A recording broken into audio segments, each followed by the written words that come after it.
I'm Brittany Ducote, and I'm a CASA advocate. At 26, I started setting goals for myself, and one of my goals was to volunteer within my community. I wasn't quite sure what I was going to volunteer for, so I started Googling and looking up different things I can volunteer for, and CPS came up, and I knew that, well, this was something that I was familiar with. So as I got to scrolling, CASA came up. Now, I wasn't sure what CASA was, but when I got to reading about it and understanding it, I knew that these were my people. I was taken away from my biological mother when I was 3 years old, placed in 2 different foster homes, and I was adopted by the time I was 6 years old. My adopted mom encouraged my biological mother to come and visit us. And the one time that she did come, she had another child by then. My little sister was 1 year old. I remember she was so pretty. She was beautiful, and I was just so happy to see her. And this day, her nose was running. So I went and got a tissue and cleaned her nose. And instead of throwing the tissue away, I kept it. I kept it in my top drawer. I kept it because I knew that I probably wasn't going to see my mother again. I probably wasn't going to see my little sister again. I kept it because that was a memory that I was going to be able to hold on to forever.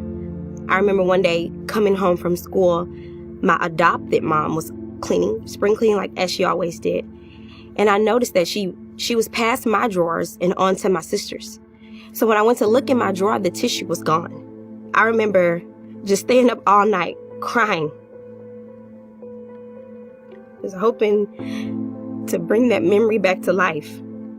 So I can't speak for how other children feel, but I know that's a feeling that I wouldn't want any child to have to live through. At 26, I've come to the realization that life is just how it's supposed to be. I wasn't adopted because someone missed a service plan or skipped a few visits. I was adopted because a CASA advocate had my best interests at heart. They knew exactly where I was supposed to be and exactly where I needed to be. If I could turn back the hands of time, I probably wouldn't. I'm grateful for where I am today. I'm a CASA volunteer because I have time. You don't need a degree to care, and you don't need a license to be there for a child. CASA, it just takes time. Time, compassion, love, and a little bit of hope.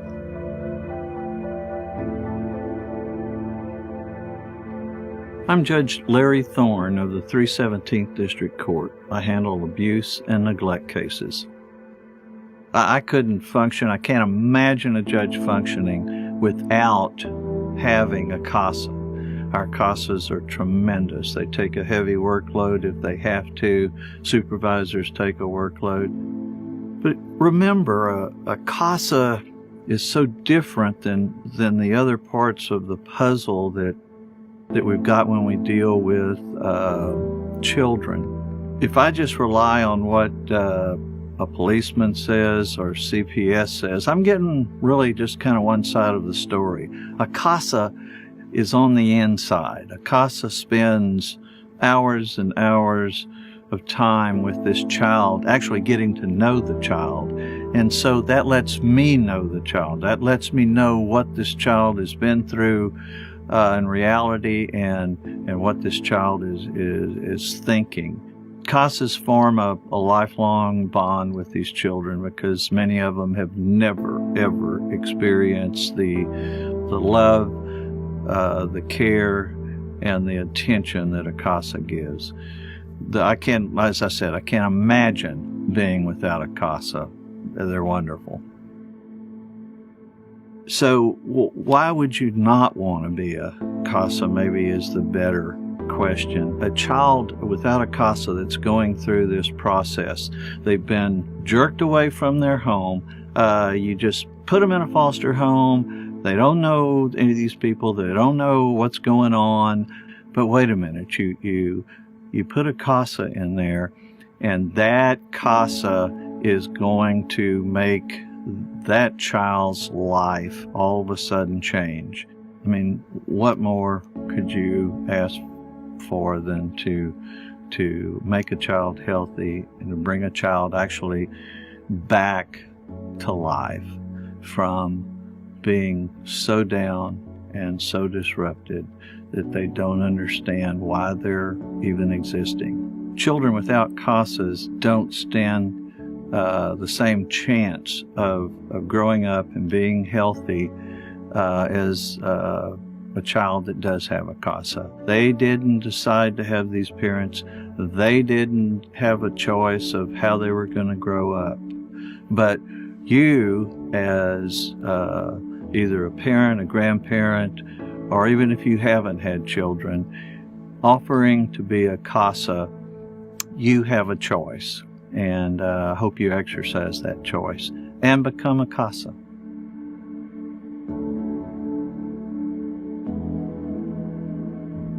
Hi, I'm Jamie Hogue, and I was Baby Faith's CASA. And my name is Angela Webb. I'm the RN that was charging the night that Baby Faith came into the hospital. The first time I encountered Baby Faith, she was wrapped in a blanket.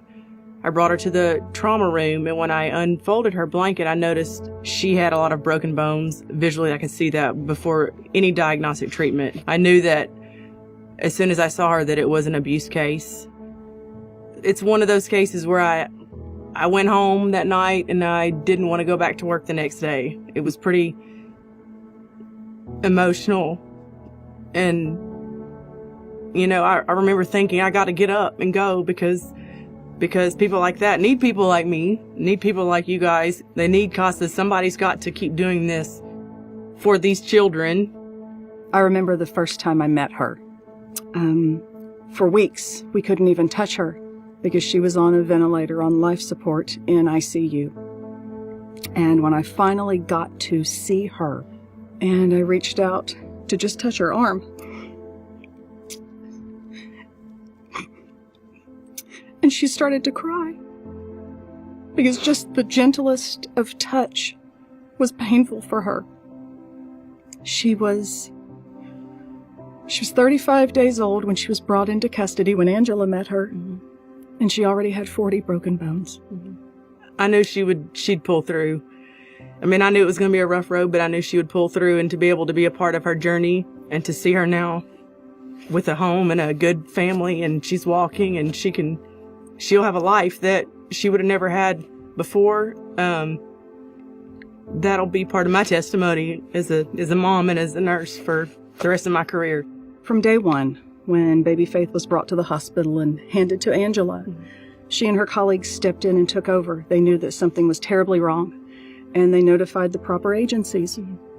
And that ball started rolling, and Faith was entered into the protective care system. And when kids are in the foster care system, faces change because different people have different roles they perform. Angela was her nurse. I was her CASA. And the beauty of the CASA program is that when we are assigned a case, we commit to that child from the beginning to the end. And while that normally lasts about 12 months, in Baby Faith's case, she started with you, That's and correct. 3.5 years later, we had the pleasure of knowing that she was adopted into a permanent loving home. And her CASA team was there from the very beginning until the end. This little girl came into the system, and we all took her hand and helped lead her through it to a safe place. But at the end of the day, she took our heart.